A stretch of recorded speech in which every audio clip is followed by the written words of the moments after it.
What is a credit memorandum? Usually known simply as a credit memo or credit note, the credit memorandum is a document that is created by a seller as a means of tracking any credits extended to a buyer or customer. The memo is often used by commercial businesses as a means of adjusting the balance due on an invoice or on a customer's account in general.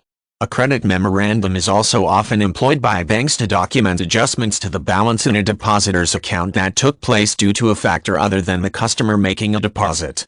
In all its applications, the credit memorandum serves as the means of tracking changes to a customer account, usually in the form of adjustments to an invoice. The adjustments usually have to do with changing the amount due on an invoice because the buyer did not receive what was ordered or the item was unsatisfactory. Rather than removing the old invoice from the receivables, the accounting department uses a credit memorandum to adjust the balance due on the old invoice, which in turn adjusts the balance due on the customer's account. A credit memorandum may be used to adjust balances due for any type of goods or services. For example, if the client of a teleconference bureau has serious problems with the service delivery on a conference call and the teleconference provider can determine that the issue was not due to two factors at the customer end, there is a good chance that the client will receive a percentage discount on the amount charged for the call or possibly receive a full credit for the conference.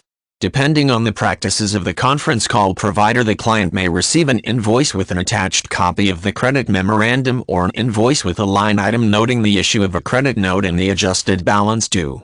If the conference was credited in full, the client may receive no invoice or credit memo at all, as if the conference never took place.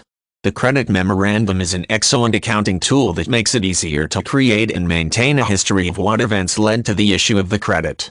Most forms of the memorandum will include vital information such as date, time, client name, the reason for the credit adjustment, and the balance of the account after the adjustment is applied.